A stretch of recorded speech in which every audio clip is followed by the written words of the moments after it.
Who's the best movie reviewer through and through? That's Movie Mania on YouTube. That's who.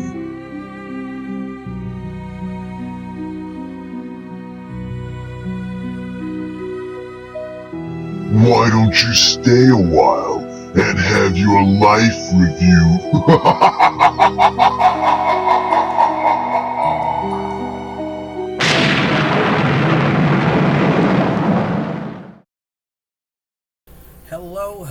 Hello, everybody. It is Matt, and it is, Wild Wednesday, and I am back at you with yet another review.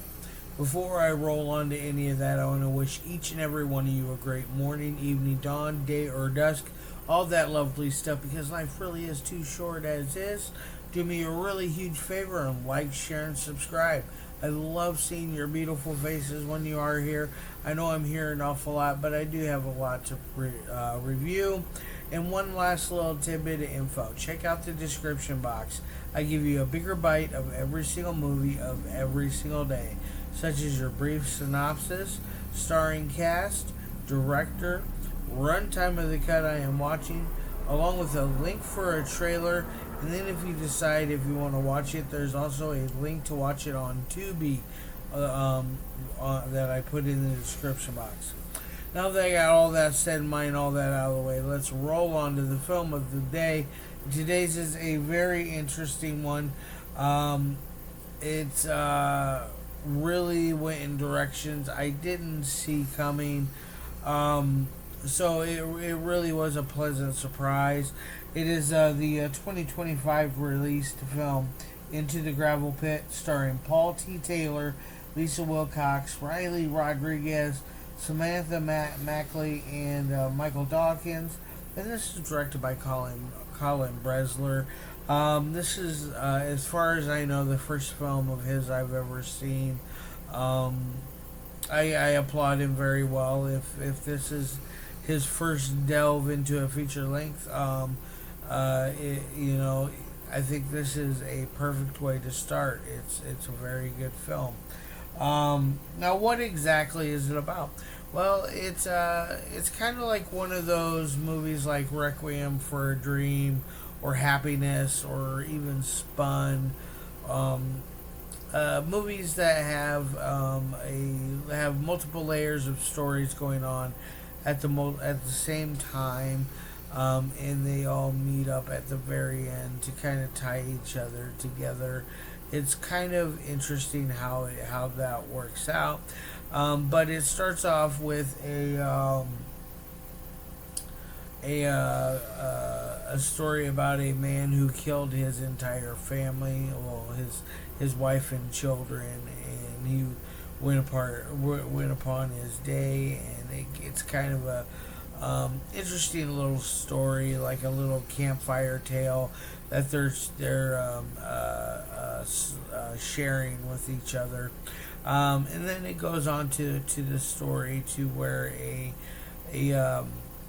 young girl, I would say a young woman, excuse me, a young woman is deathly sick with some form of cancer, and is dying, and she's moving back in with her folks.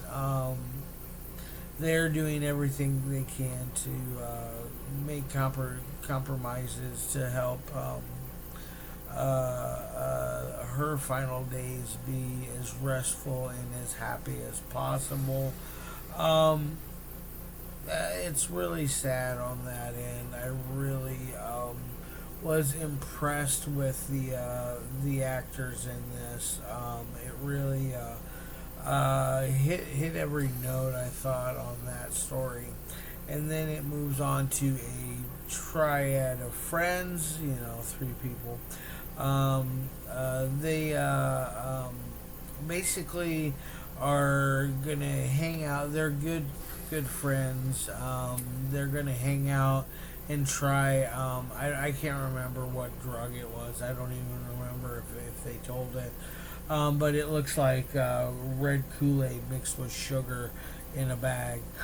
But basically, they go to the gravel pit, hence the term into the gravel pit, and they meet a gentleman there who is quite the guy. He comes rolling in on a scooter. Yes, a scooter, not a motorcycle or a car. He comes rolling in on a Vespa type looking scooter. And then he, does his hard talk, acts like he's a cool, tough guy, and sells the kids a batch of the drugs, and in the process, tells them to watch out. Gives them a forewarning that it's not a drug to really get too crazy with because it is very strong. They go back to their apartment or one of them's place, and they proceed to try the drug. The way they try the drug is I have never seen or heard of doing this ever in a million years.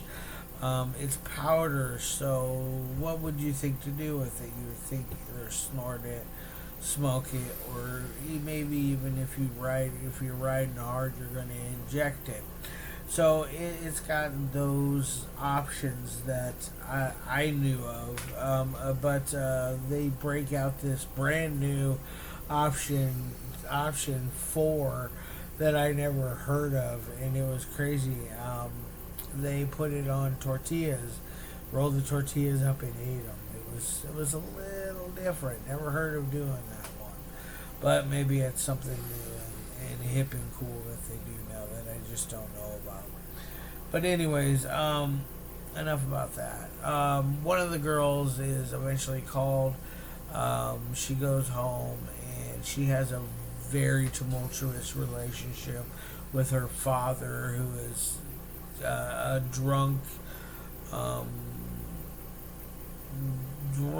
abusive, just a bad person. He is trying to make amends with the daughter right away, but he quickly goes south and gets into the booze, and he just becomes a different person, like chasing her around the house with a baseball bat and stuff like that. So the guy is not a good dude. She's able to escape. She's running down the street and she is absolutely freaking out because she is still feeling the effects of the drug. So are both the other two. They're feeling it as well. Their names were what was it, Carter and Isaiah, I believe. They're both feeling the effect as well. Isaiah at one point comes on to Carter and is like, hey, I've really liked you all these times, blah blah blah. I love you, one of those things. And Carter, she says we're just friends, you're just like a brother to me.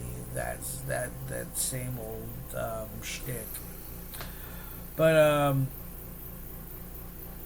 I don't want to give away too much more of the film because I think it's well worth the watch. I'm going to go ahead and cut off with the spoilers and things like that right there. I'm going to move on to my 3 things that I love my movies to meet. First and foremost is audio. The audio is very good, I thought. Even for I had some background noise going on with my mother-in-law. She was here and listening to something on her phone. But anyways, pesky mother-in-laws. But anyways, it worked very well. There wasn't any times where I couldn't hear the characters. There's no audio bumps, no strange interference, no backfeed. None of that's going on. It works very well. So I'm going to give it an A on that end. Now the second thing is dialogue. The dialogue was very hip, fresh, and cool. It is so hip, fresh, and cool. It was made this I'm guessing 2024 and released this year, or maybe they filmed it all this year. I'm not 100%. But anyways, that's neither here nor there. But the dialogue is still fresh feeling. It doesn't feel like it's forced. I thought the characters, the actors, delivered their lines in a very very good fashion. So I'm gonna give this one another A. I think it's very well made. Now on to the third thing, which is editing. Editing is one of the most complicated parts to filmmaking.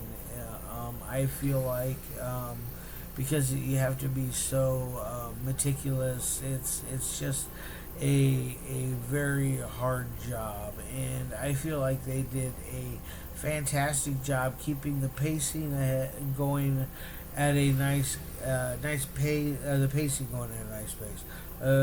The pacing's going at a nice rate, and it's constantly moving forward without stopping and restarting things.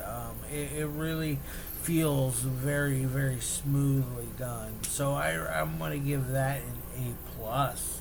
Now on to my final score of 1 through 5. I'm going to give this a 4.5 out of 5. That ending really got me. It was just really cool. Just to let you know, if you do watch this one, there are 2 clips, not one, but 2 clips in the credits that you have to hang out and watch. The first one's pretty quick. You go in like maybe 5 or 6 seconds, and they show you this first clip. But the second one, you got to go in about a minute and a half. I can't remember exactly how long, but it is beginning to a new story. So if there's going to be a sequel, that'd be really cool. I'd be down with that. All right, guys, love your faces, and as always, peace.